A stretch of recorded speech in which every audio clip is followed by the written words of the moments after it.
Saudações, meu nome é Ider Aragão, sou professor da disciplina de Propedêutica Médica 1 do Departamento de Medicina, campus de São Cristóvão. Nessa aula, nós vamos abordar uma temática que vai ser extremamente prática no dia a dia dos nossos ambulatórios, que é o equipamento médico que nós vamos utilizar. O primeiro equipamento, e mais tradicional, talvez aquele que represente o médico no seu dia a dia, todo desenho, caricatura ou representação médica, ele aparece, é o estetoscópio.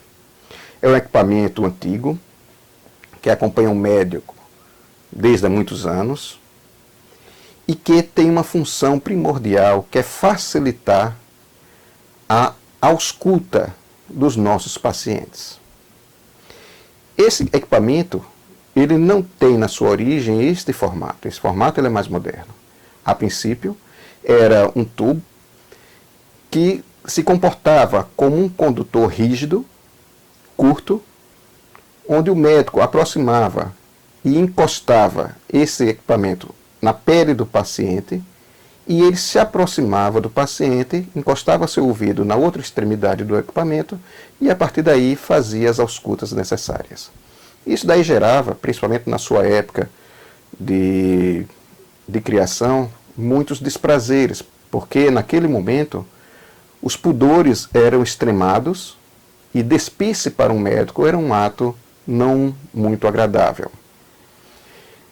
Então esse equipamento se mostrou extremamente eficiente e ele evoluiu para este formato atual, onde nós temos uma certa distância preservada em relação ao paciente e uma capacidade de mobilização do equipamento de tal maneira que os pudores do paciente são respeitados, preservando a ética e o conforto do paciente e também do médico.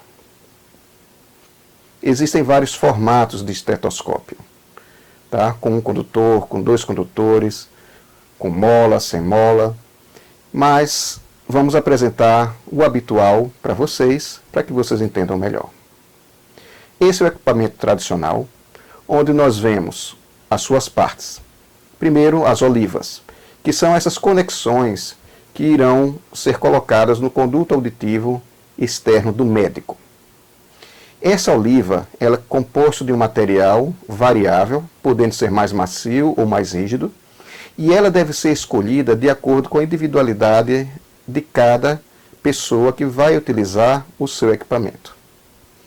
Muito importante que se diga que esse segmento, que são as olivas, por estar em contato com o conduto auditivo externo, ela acumula no seu interior e na sua face externa secreção proveniente do conduto auditivo. Portanto, ela pode ser um condutor de infecções caso o estetoscópio seja utilizado por mais de uma pessoa. Convém uma limpeza frequente a fim de evitar complicações infecciosas no próprio médico ou mesmo em qualquer outra pessoa que venha a utilizar. Quem tiver criança em casa, não deixe que essa criança brinque com esse equipamento. Ela vai tentar querer colocar no ouvido e ela pode desenvolver infecções, já que a nossa flora bacteriana, por estar em contato constante com o hospital, com pacientes e com uma flora hospitalar, ela vai mudar e para nós, profissionais e estudantes, pode não representar risco, mas para uma pessoa de fora não habituada, sim, ela pode ser uma dor de cabeça através de uma infecção de uma otite. O segundo elemento são os braços. Habitualmente são de metal. Observe que eles não são em ângulo de 90 graus. Existe uma curvatura para baixo e para frente. Isso porque ele tenta seguir o formato do conduto auditivo externo, que é para baixo e para frente. Esses braços eles devem ser conformados de acordo com cada indivíduo que vai utilizar o equipamento. Portanto, o estetoscópio é um dos poucos elementos que efetivamente deve pertencer a um único indivíduo, tanto pelo risco de infecção, como pelo fato de que ele vai ser formatado para a estrutura anatômica do seu dono. O condutor é uma peça que varia também de constituição, pode ser borracha, pode ser silicone, um plástico. Ele é móvel, ele é flexível, de cores variadas e tem por função ligar o sensor aos braços e a partir daí dividir os sons para os dois ouvidos. Alguns modelos, em vez de um único condutor, possuem dois. Isso daí varia do gosto de cada profissional ou de cada estudante que vai utilizar, não implicando efetivamente em melhor ou maior qualidade do equipamento. Finalmente, o sensor. O sensor é aquela parte que vai estar em contato com a pele do paciente e vai ser responsável pela transdução dos sons orgânicos para o interior do condutor e aí o som ser levado até as olivas e, portanto, até a estrutura auditiva do examinador. Existem também variações neste sensor. Nesse modelo especificamente, nós mostramos um sensor que é variável. Nós temos duas extremidades, de um lado o diafragma e do outro a campânula. O diafragma, conforme mostrado nessa ilustração lateral, ele é composto de uma fina camada de tecido plástico e a profundidade deste segmento do sensor ela é rasa. Enquanto que no seu oposto está a campânula, que tem a conformação cônica, ela é mais profunda e não tem o diafragma. Alguns equipamentos, como esse especificamente, a campânula pode se tornar um novo diafragma, tirando-se a borracha que ali vocês observam e conectando esse diafragma extra que está ao seu lado na região da campânula. Cada segmento do sensor tem uma função. O diafragma, por ter baixa profundidade, ele é responsável pela captação de ondas de alta frequência, portanto de sons agudos. Enquanto que a campânula ela é responsável pela captação de sons mais graves, portanto de uma frequência mais baixa. Essa é a diferença desses dois equipamentos. Portanto, se no dia a dia eu pretendo ouvir um som agudo, como por exemplo um sibilo, que nós vamos estudar mais adiante, eu vou me utilizar do diafragma. Mas se eu pretendo fazer a ausculta de um sopro cardíaco, que é um som grave, eu vou fazer a opção pela campânula do estetoscópio. O equipamento ter apenas diafragma, ou ter diafragma e campânula, é uma opção do seu dono, a depender do tipo de atividade que ele venha a desenvolver. É preciso também que observe o diâmetro deste estetoscópio, do seu diafragma e da sua campânula. Não só a questão da profundidade, mas também o diâmetro. Isso porque esse diâmetro também interfere na gama de frequências que será percebida pelo examinador. E isso daí é tão verdade que vocês podem comparar o estetoscópio utilizado por médicos e pacientes adultos, que será o nosso caso, né, e vocês, nessa fase inicial, examinarão apenas adultos. Se vocês compararem com o estetoscópio utilizados por pediatras, que vocês verão nas aulas de pediatria. Na pediatria, este diâmetro ele é menor. E se vocês buscarem o estetoscópio do neonatologista, portanto, aquele médico que lida com recém-nascidos, vocês verão que o diâmetro é ainda menor. Portanto, na hora da compra, da aquisição deste equipamento, observem qual a função a que ele se destina, para que vocês não façam uma aquisição errada. Gostaria de propor um exercício para vocês, que é um exercício voltado para iniciar o treinamento de ausculta. Auscultar é o ato de ouvir algo, alguma coisa. No nosso caso, enquanto médicos, o que nós vamos fazer é buscar ouvir os sons orgânicos. Quais sons? Cardíacos, pulmonares, intestinais, vasculares e uma série de outros sons que o corpo humano é capaz de gerar. O primeiro exercício que eu proponho para vocês é que vocês percebam o que é uma frequência aguda e o que é uma frequência grave. Então eu vou tocar, através desse gerador de frequências, uma sequência crescente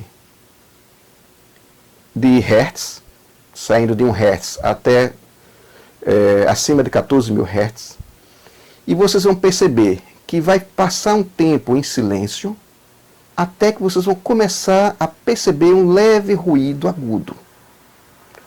Eu peço que vocês marquem qual a frequência em hertz que vocês começaram a ouvir o som. Esse som vocês vão perceber que vai aumentando de intensidade, atinge um ápice, e depois esse som começa a ficar mais grave, quando ele vai novamente reduzindo a sua intensidade, até que ele some. Marque também este momento em que o som some, que você deixa de ouvir. Esses valores de frequência estão colocados nesta figura, entre as duas setas, exatamente no centro inferior do gerador de frequências.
Feito esse primeiro exercício, questione entre seus colegas qual a frequência de aparecimento e de desaparecimento que cada um obteve. Vocês vão ver que vai haver uma certa variação. Isso porque os nossos ouvidos eles não são preparados para que todos ouçam exatamente as mesmas gamas de frequência. Varia muito, de acordo com a capacidade auditiva de cada um, capacidade de higiene do ouvido e inclusive com a própria idade. Eu, pelo menos, consigo começar a ouvir a partir de 60 Hz. Uma criança, ela vai ouvir anterior a este som. Colegas de vocês vão começar a ouvir um pouco antes ou um pouco depois disso, a depender da característica individual de cada um. Feito exercício com o ouvido desarmado, passemos agora para uma segunda fase. Vamos repetir o mesmo processo. Coloquem o som para tocar e dessa vez reduzam o volume do equipamento que vocês estão utilizando. Provavelmente vão usar um celular para assistir essas aulas. Deixe o volume baixinho, muito baixinho, e pegue o estetoscópio de vocês, direcione o som para o diafragma e toquem o som.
E façam a mesma coisa. Observe quando vocês começam a ouvir e quando deixam de ouvir.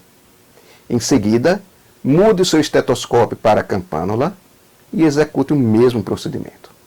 Vocês verão que, realizado esse experimento, vocês conseguirão identificar qual a gama de frequência em que cada segmento do sensor de estetoscópio consegue trabalhar. Logicamente, a maior parte das frequências vai ser observada pelos dois. Os extremos é que serão diferentes entre si.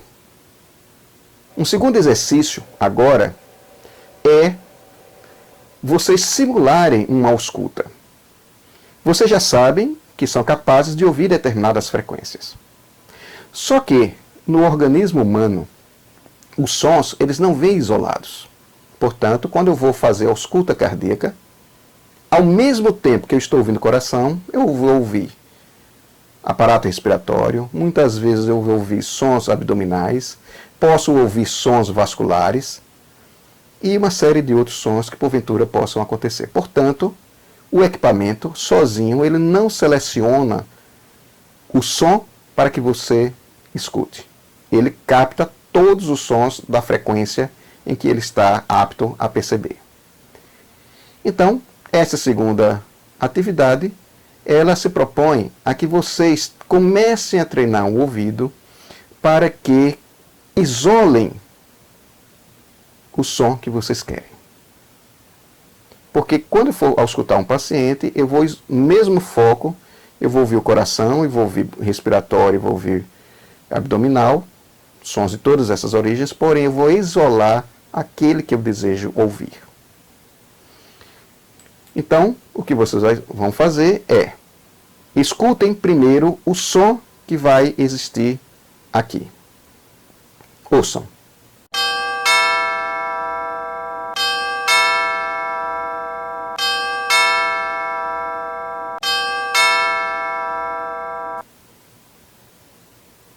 Pronto, é este o som que eu quero que vocês gravem.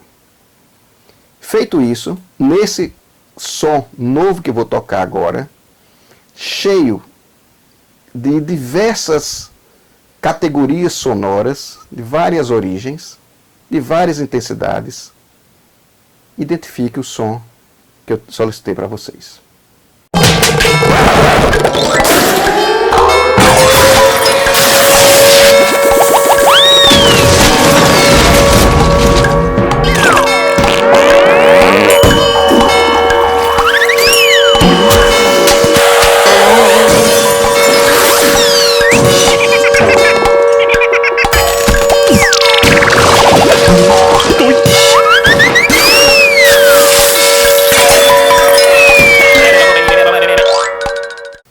Vamos repetir o mesmo processo, agora com um novo som. Ouçam.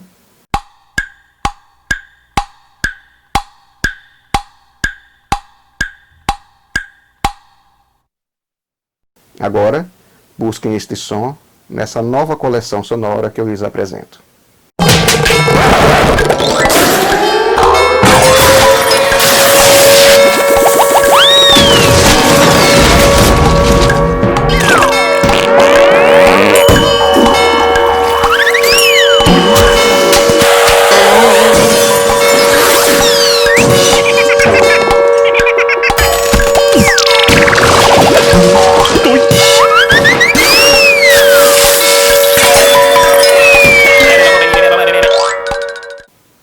Perfeito.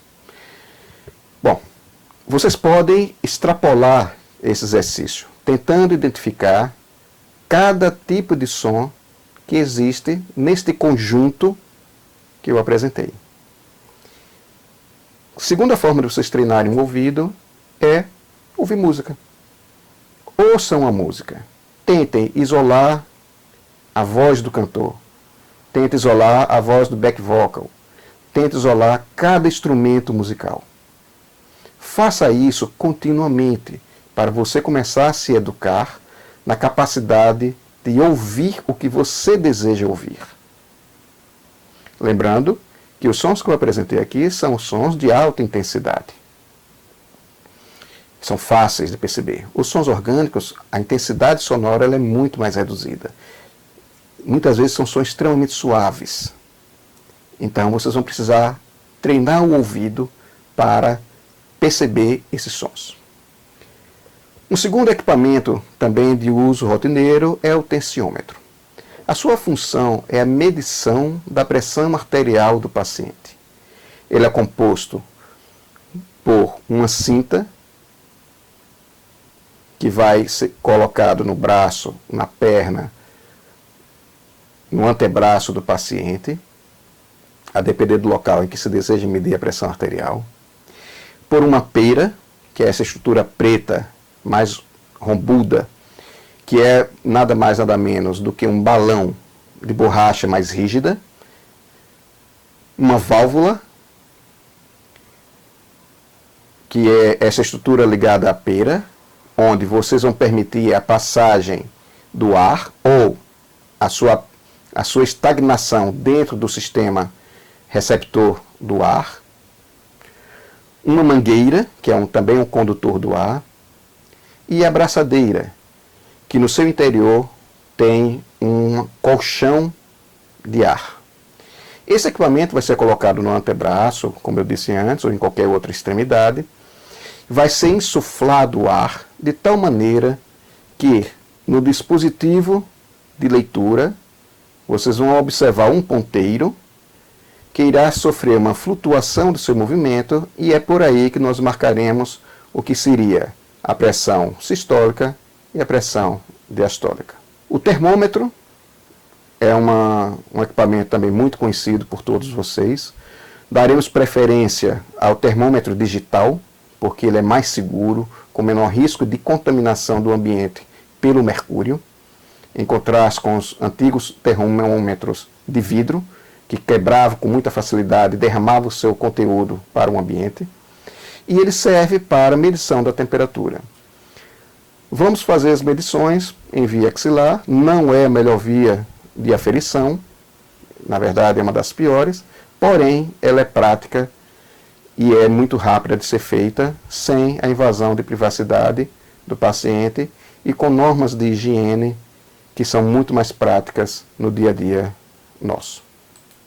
Temos ainda o martelo de percussão, utilizado em manobras de avaliação de reflexo no exame neurológico, e uma trena portátil, retrátil muitas vezes, ou mesmo uma trena dessas utilizada por costureiras, é o mesmo efeito. E esse equipamento nos facilitará nas medições que são interessantes, como por exemplo cintura abdominal, comprimento de membros e várias outras maneiras de medição que nós vamos precisar fazer no dia a dia do nosso consultório. A pergunta evidente é, então quer dizer que eu tenho que ter todos esses equipamentos na minha sacola, na minha pasta? Não necessariamente. O único equipamento que eu sugiro que vocês efetivamente tenham de forma individual é o estetoscópio, pelas razões que eu já tinha dito anteriormente, de higiene e de adaptação do equipamento para a sua individualidade anatômica. Todos os outros equipamentos podem ser compartilhados entre vocês sem maiores dificuldades. Logicamente, se houver a possibilidade de ter esse material, ótimo. Vai ajudar porque você vai se habituar a utilizar o seu próprio equipamento.